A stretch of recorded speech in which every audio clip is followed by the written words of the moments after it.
Why are Jews always arguing? It's a serious question. Of what possible benefit could the vast system of ordinances known as halakha, Jewish law, which after thousands of years is based in the Talmud, based Hillel, based shamayim, the first codifiers, the Rambam, the Rosh, and the Rif, even within one text, the Shulchan Aruch, which is called the authoritative text of Jewish law, there are in fact two authors, Beis Yosef and Rambam, representing Sephardic and Ashkenazi opinions, respectively, and a full page of commentary surrounding nearly every line, analyzing their rulings and drawing new conclusions. Not to mention the extensive responsive literature of later halakhic decisions must deal with novel situations not addressed in primary texts, like artificial insemination, organ donation, and other modern dilemmas, while remaining true to the principles established through millennia of often contradictory principles and decisions. In fact, many rabbis spend their entire day at Kollel, institutions for advanced Jewish learning, for months at a time, trying to draw halakhic conclusions about a seemingly simple matter as the blessing that you make on various foods, looking at and debating all of the primary sources. Even this does not give a full picture of how vast and complex the entire literature in halakha is. The godly Tomer Rabbi Shimon Bar Yochai explains the statement of the prophet, "They will rove seeking the word of the Lord, but they will not find it," to mean that they will not find clear teaching or clear instruction, clear halakha, in one place. This is connected to a dispute among the sages as to whether the Torah will one day be forgotten from the Jewish people. The godly Tomer Rabbi Shimon Bar Yochai explains how these two contradictory verses seemingly can be true at the same time. One, in Amos 8:12, it says they will roam to find the word of the Lord, but they will not find it. So that seems to imply that someday the Torah will be forgotten by the Jews. But in Deuteronomy it says, "And this song shall answer him as a witness for the Torah, shall not be forgotten from the mouth of his seed." So that seems to imply that the Jews will never forget the Torah. How do we resolve these two contradictory approaches? Although the Torah people will not find clear halakha and teaching in one place, this will force the Torah, Rabbi Shimon Bar Yochai seems to imply, that they will not be forgotten from out their seed. So what is the connection between these two verses? So in the first time, what it actually means to say is not that the Torah itself will be forgotten, but simply that there won't be an authoritative collection of all Torah teaching and all Torah halakha. You'll have to go to many different sources in order to find clear teaching. Even then, it will be very difficult. But that very fact is the reason why eventually Torah will never be forgotten, because we'll have to continue engaging with the primary sources in order to find clear teaching and clear halakha. If I truly want to learn halakha, which is simply just the study of Jewish law, I can't learn everything from a single book, but rather I must engage with the entire nervous system of the Jewish tradition, beginning with Torah, the Mishnah, the Gemara, the Rishonim, the codifiers, the commentators, modern halakhic responsa, all to find the simple meaning of how God instructs us to live. Thus, because we will have to roam to find the word of the Lord, we'll have to exert ourselves very, very deeply. This ensures that the Torah shall not be forgotten from the mouth of his seed, as we must continually occupy ourselves with its study in order to uncover its laws and its teachings. There's no answers at the back of the book so that we can cheat at our homework. We are continually obligated every moment of our lives and every generation to involve ourselves in the study and analysis of the Torah.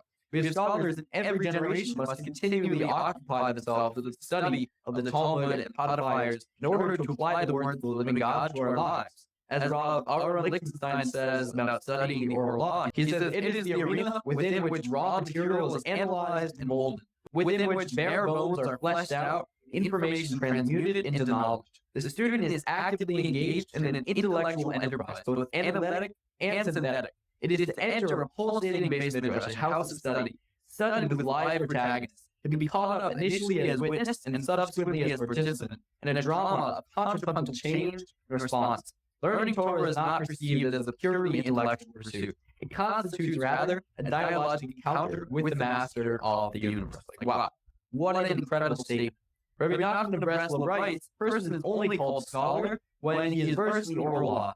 Someone who knows only has studied the 5 books of the Torah, of course, is very wise, but he's not called a scholar. Only one who's knowledgeable in the Talmud and codifiers worthy of this title. The halakhic process is closely identified with modern Torah scholarship, with, for better or worse, nearly all modern higher education Torah focusing on in-depth analysis of Talmudic and halakhic discussions.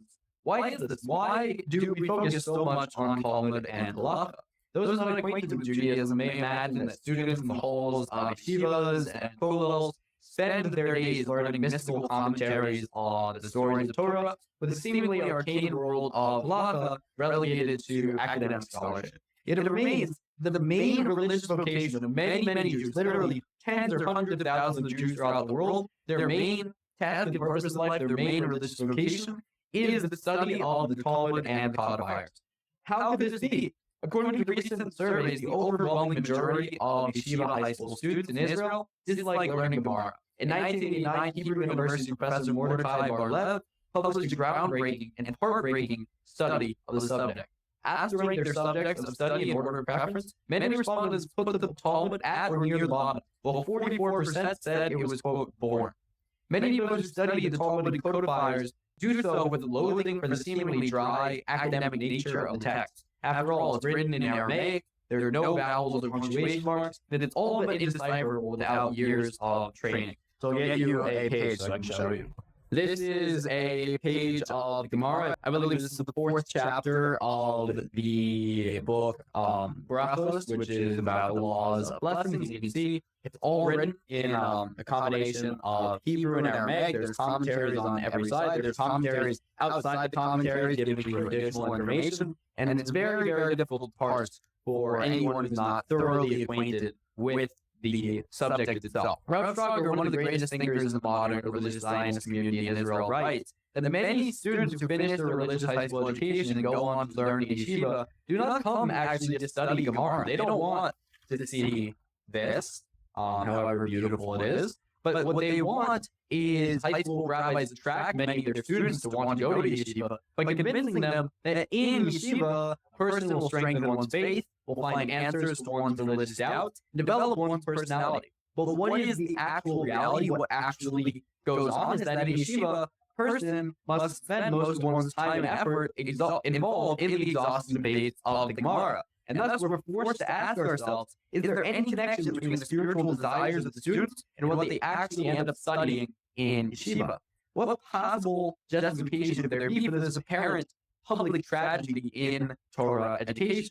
Give the people what they want. If they don't want Talmud, don't give them Talmud. Give them, Shabbat, give them a worldview, give them, deep teachings on Torah that, are more intellectually stimulating but not so difficult and pedantic. But it remains my conviction and conviction of nearly all the great rabbis of the world that learning Gemara and halacha is the essence of Torah scholarship. Retreating from the curriculum which has dominated Jewish higher education for millennia is a short-sighted reaction to the real problem of academic disinterest in students. The true solution is to bring life and spirit into the study of the words of our Holy Torah and Talmud, and thereby allow students to understand the study of the Talmud as a quest for the living God, and not a disinterested academic study of very little relevance to their daily lives. The truth is that Torah and Talmud have the answers to strengthening one's faith, finding answers to one's religious doubts, and developing one's personalities. But the actual reality is the way these texts are taught has the opposite effects, hardening the hearts of students to true toil in Torah and encouraging them to seek answers in foreign pastures outside the walls of the house of study. The truth, which we must be shown to know, is that halacha, the practical fulfillment of God's will, should be both structure and direct Torah learning. Only the practice of Judaism and involving, we need to ground that also in understanding the sources for those laws. So we're not just, giving people an arbitrary set of rules. We're saying these are actually things which have been studied by the greatest rabbis throughout history, and they have come based on their understanding of the divine wisdom to a authoritative presentation of the way in which you should live. And even though there are some disputes, we generally have a way of life that we've established as Jews that we need to learn about. We need to involve ourselves in the study of, and only through this practice that is informed by scholarship can the will of God be made manifest within the world. Thus, Rabbi Shimon ben Gamliel says in Pirkei Avos, a collection of rabbinic statements recorded in Mishnah, that study is not the most important thing, but actions. Whoever indulges in too many words bring about sin. What's going on here? Rabbi Nachman expounds on this point with a discourse that touches the very essence of the structure and purpose of reality. You want the juice? here's the juice. This is the juice right here. This is when Rabbi Nachman says that when God wanted to create the world, there was no place in which to create it, since there was nothing but Ein Sof. There was nothing but the infinite one. And he therefore contracted the light to the sides, and through this contradiction, the vacated space was made. Then, within this vacated space, all of time and space came into existence, and that was the creation of the world.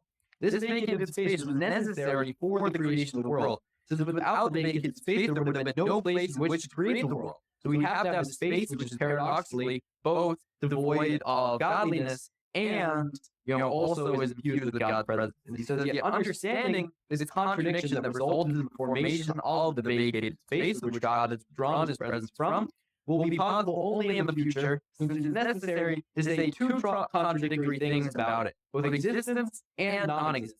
And thus there is, so to speak, no godliness there. However, the actual truth is that even so, there is certainly godliness there as well. So the truth, it is actually impossible to answer these questions. Sorry to let you down, because this dispute is the aspect of creation.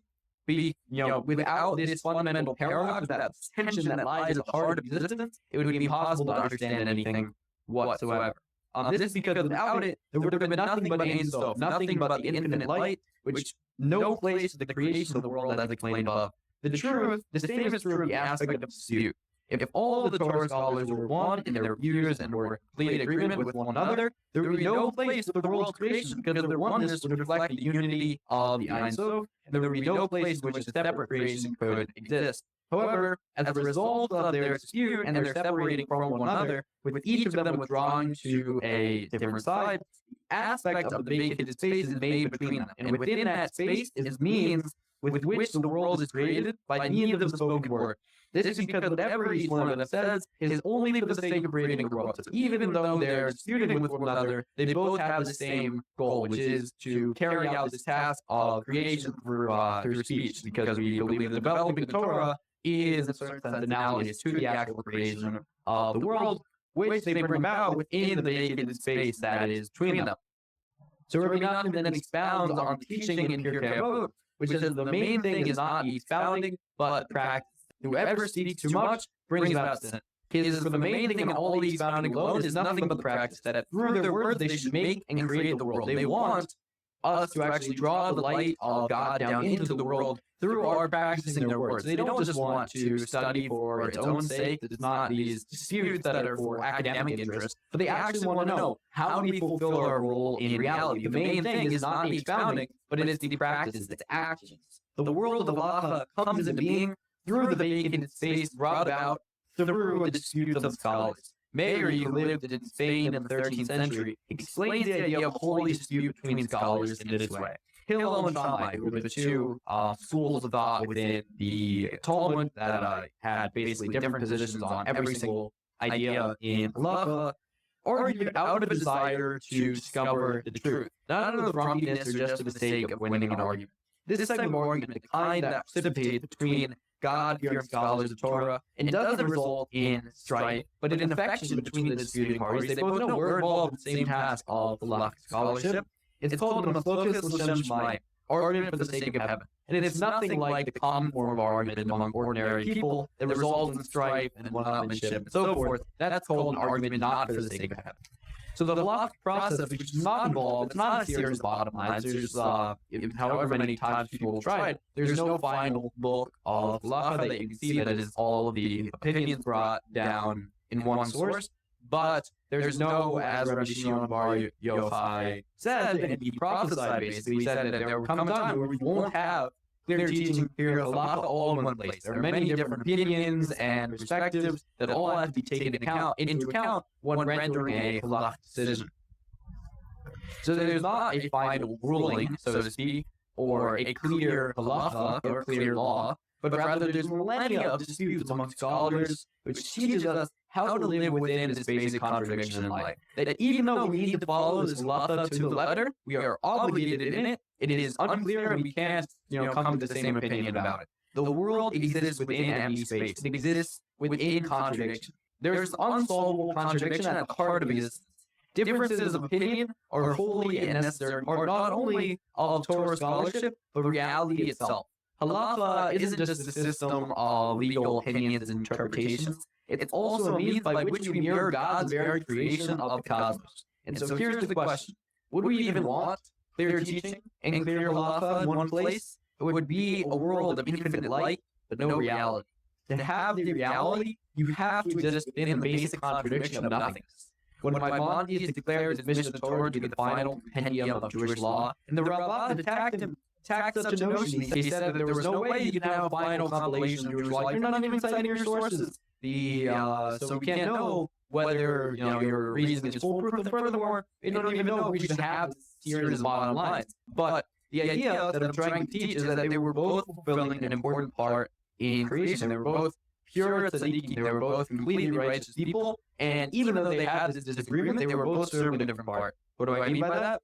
Maimonides gave clear teaching and clear law. He gave a true halacha barura. He gave a clear bottom line of every single rule that you need to follow in the Torah, and even rules which won't be applicable until the times of Messiah, when every single Jew is restored to Jerusalem and we rebuilt their temple and so forth. He gave every single law in the Torah in clear summary form. And the Rabbad ensured that the words of the Talmud and other codifiers would never depart from the mouth of his seed. He ensured that you wouldn't just have this bottom line. You wouldn't say, okay, well, 1100, we figured out halacha with the words of the Rambam. No, he actually ensured that we would never stop studying because we can't accept simply one bottom line as finally authoritative against other scholars and codifiers. So today, Maimonides' words, they're still studied not as the final decisor of law, but as the words of the greatest halakhist ever to live. No one is disputing Maimonides' stature in the world of halacha. We're just saying it's not the final authoritative option for how to live life. The acceptance of a universal postic achron, a final halachic decision, would lead to a frozen world. So throughout the Torah, the Jews are called by both God and Moses a stiff-necked people. A people who stubbornly refuse to change our opinion or chosen course of action, despite attempts to persuade one to do so. So while this can lead to disobedience and therefore all different manners of sin, when harnessed correctly, the tension of different opinions and customs, traditions, interpretations, and sources all together creates this vacant space, one in which we can live. That we need to see that, okay, well, within this dispute, it seems that we've completely eradicated godliness because the Torah scholars aren't on one side. But really, it is within that contradiction, within that dispute, that is where God finds his dwelling place. So why do Jews always argue? Rabbi Samson Raphael Hirsch, one of the commentators of the Torah in the last couple hundred years, he writes that the natural innate obstinacy of the race, the stubbornness of the Jewish people, made Israel the most suitable for the revelation of the divinity of the Torah. Halacha presents answer to the existential doubt posed by our current moment. Many modern public intellectuals like Jordan Peterson, they're hailed for preaching the gospel of objective values and morality against the onslaught of postmodernism, which, as Rav Shrager says, rejects certainty in any set of values. Postmodernism says that there's no truth, certainly no truth with a capital T. In such a world, truth is a cultural product or artifact. Every truth hinges on specific cultural context and is perceived as something that benefits specific interests. Rav Shrager connects this to Rebbe Nachman's vision of a world of vacant space, taken from the imagining visions of the masters of the Kabbalah, explaining that in Kabbalistic and Hasidic terms, postmodernism reveals the ayin, or nothingness, that truth has no metaphysical mooring in heaven above, no bedrock to bear it upon the earth below. Stacked up against the divine infinitude, everything is absolutely equal, not equally valuable, but equally paltry. The innovation of postmodernism lies in turning the godly perspective into a human law. Talmudic and halachic debate opens the window into a far more profound reality, which is to see reality as God sees it, full of irresolvable contradictions and paradoxes. Rav Shrager explained that we learn from Rabbi Nachman that halacha, the Jewish way of life, constructs a world through which one can come to know God. Faith becomes a concrete fact of one's life. It is an order that elicits thanks, for the thanks that it is halacha that provides the world with a framework of life's ability and meaning, and one might add, an acknowledgement of the truth, of the existence of God in the religious way of life. Halacha is the blood that flows through our veins. It gives order to our lives and meaning to chaos, not in spite of the paradoxes of divine reality, but because of them. This is why Rabbi Nachman instructed his followers, you can twist my teachings whichever way you wish to understand them, just as long as you don't depart from so much as a small passage of the Shulchan Aruch, from the code of Jewish law.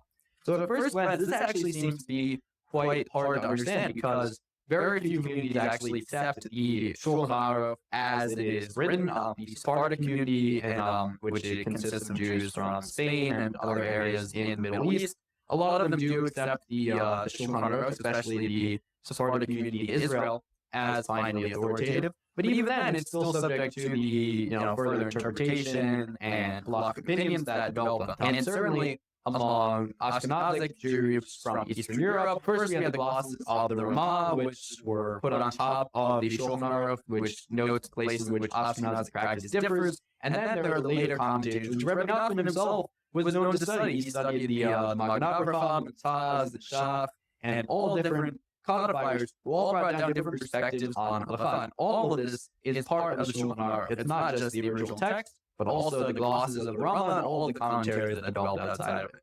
So what I think he means when he says don't depart from a single section of the Shulchan Aruch is one, in its simple meaning, don't break halakha, so don't go against the laws of the Torah, which, in their general outline we have a pretty clear picture of. But it also means that you don't bring a final teaching. You have to live within that space of contradictions that Rabbi Nachman says that because he brought the day Moharan into the world, because he brought his teaching of how the divine reality is structured, that means that he couldn't bring into the world one of his projects that he really wanted to do was to bring about a final Shulchan Aruch. He wanted a halacha berurah, an actual one text that you can consult and have final opinion on every aspect of Jewish law. And God, from the way he talks, it seems like God actually did not permit him to do that because he taught about this contradiction of divine realities. That that would have basically frozen the world. Only the Messiah, who will bring about the final perfection of the world, is permitted to bring about a final teaching regarding halakha. So as long as the world continues in this way, we're not permitted to depart from a single section of the Shulchan Aruch. We're not allowed to depart from the accepted Jewish legal customs and tradition, and also, and by implication, we're not allowed to depart from the very structure by which the Shulchan Aruch was made. The Shulchan Aruch was made from three different opinions. There was the Rosh, the Rambam, and the Rif. So these were three halachic decisors who existed in, I think, the 11 to 1300s, and they all made different compendiums of Jewish law, which were accepted by different communities. And what the Beis Yosef, Rabbi Yosef Karo, did was he took the majority opinion among three. And so what it means when you're not departing from the Shulchan Aruch is not departing from the essential contradiction between the greatest scholars in our history. Is that living a halakhic lifestyle grounded in the eternal truth of Torah and the authority of the rabbis gives us the strength to come up with new insights in a way consistent with Torah. That we can't, if we depart from halakha and just say, okay, well, I want to only follow the laws that are brought down in the Torah or my own understanding of how they should be interpreted and applied, then we're not going to make any progress. We have to live in accordance with halakha, which means to live according to a set of practices, knowing that there's always a certain doubt within even the most firmly established halakhic opinions, which means that we can't free ourselves of uncertainty simply by living this life, but we have to remain within that contradiction. Rather, halakha is the core structure of Torah, because without it we can't produce anything new. We have to stay grounded within the tradition of our sages, particularly the legal and halakhic aspect of that tradition. This has pretty incredible consequences, which is that it is more damaging to create a new interpretation of halakha, to develop a new law, than it is to create a false teaching about Torah, because there isn't really so much of an idea of a false teaching about Torah. There are certainly things which contradict the words of other sages, but we have this idea there's 70 facets to Torah. There's 70 different approaches that you can take, and every single one of them is true. So there's a lot of more space to develop novel interpretations within the Torah than there is to develop novel interpretations within the space of halacha. I'm not allowed to say, well, I've had new insight, and I think we shouldn't wrap tefillin anymore, or I think we shouldn't observe Shabbos anymore. That would be negating the very core structure of Judaism, or as if I say, what Shabbos is really about is about bringing divine presence into our life, even if that's not exactly how other commentators formulate them. We have room to say, okay, both these approaches are true. But if I depart from Shulchan Aruch, if I depart from the codes of Jewish law, then I'm sure to fail, because these are the things that all of our scholars throughout history have agreed upon, and that is what gave us the unity among our people that allowed us to develop this subsequent scholarship. So if we eliminate the foundation, if we eliminate the core structure of Torah life, then eventually we are bound to come to completely heretical views that are against the Torah. But if we remain grounded within halacha, within Jewish law, we're going to live much better lives and have much more authentic and true Torah scholarship. So Rabbi Lord Jonathan Sachs, may his memory be a blessing, writes, it is one of the strange facts in the history of the Jewish mind that the great mystics have also been great halachists. Their concern with infinity took them to some very finite areas indeed. To mention only the most familiar names, Rabbi Yosef Karo, who is the author of the Shulchan Aruch, was a member of the great mystical circle in Tzfat. Rabbi Shneur Zalman of Liadi, the first Rebbe of Lubavitch, is also well known for his code of law, the Shulchan Aruch, as for his mystical writings. Perhaps the greatest of all the early rabbinical teachers, Rabbi Akiva, whose methods shaped the whole development of the halacha, was a profound mystic, whose views sometimes reflect and sometimes scandalize his contemporaries. The reason lies deep. But for a single sentence summary, it would perhaps be fair to say that while the philosopher attaches great significance to great truths, the mystic attaches small ones as well. Since every fragment of the infinite is also infinite, perhaps also it could be said that while the philosopher thinks his way towards God, the mystic experiences and lives his way. For the mystic, every detail of the mitzvah is important, and hence is concerned with detail, for the essence of the halacha. The halacha is about living within the vacant space, the contradiction that God is everywhere and nowhere, by finding inner godliness within every part and aspect of life. Jewish law is an answer to the paradox of divine reality. Where is God to be found? Our sages say, from the day that the temple was destroyed, the Holy One, blessed be He, has nothing in this world except the 4 cubits, 6 feet. 4 cubits is like 1.5 feet. So 6 feet, the tiny little area where halacha is studied within the entire divine universe, that is where God is to be found. What do we mean by this? Halacha, as was the temple in his time, is the answer to the paradox of God's indwelling within the world.